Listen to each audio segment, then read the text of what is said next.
After decades of planning, years of finding funding, and a lot of controversy, the expansion project of the Monroe Convention Center is moving quickly.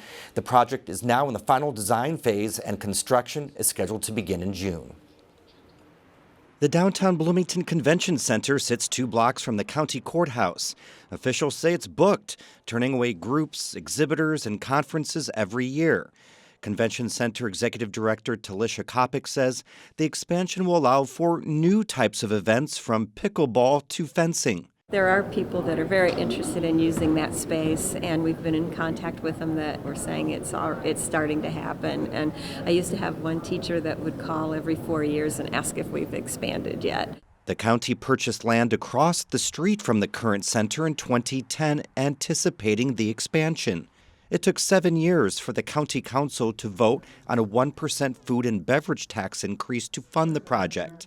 It narrowly passed with a 4-3 vote after 5 hours of public comment and discussion in 2017. Yes. Jones? No. Motion passed. The controversy of whether to expand then became how to expand. City and county officials came to a stalemate on how to move the project forward. Then COVID-19 shut the process down. In 2023, state legislators criticized Monroe County and Bloomington's lack of transparency in the food and beverage tax spending.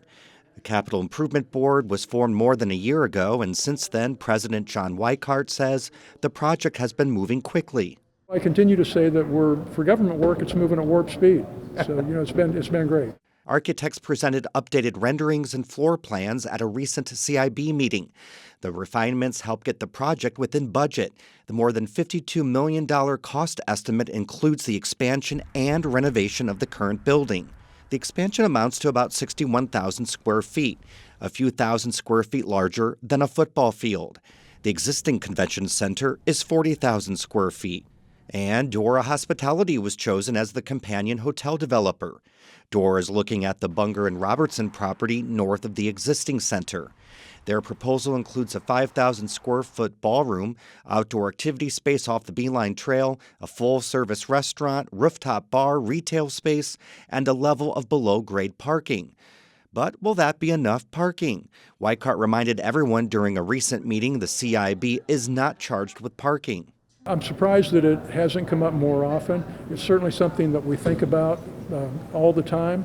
Much of the surface parking around the current center will be used for the expansion and hotel.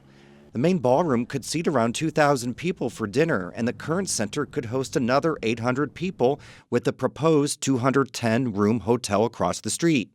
Bloomington Mayor Carrie Thompson says the 4th Street garage nearby is mostly filled throughout the week. We're going to support public transit, et cetera, et cetera. We will need significant parking, and I don't think that it's all going to be taken care of with the 4th Street garage. She says the underground parking level at the hotel would help, but is not the answer. Meanwhile, the current center's debt is being paid off, which paves the way to a new bond for the expansion. The final design phase leads to a construction document phase in February, bidding in March, and construction in June. The expansion project is scheduled to be done in January of 2027.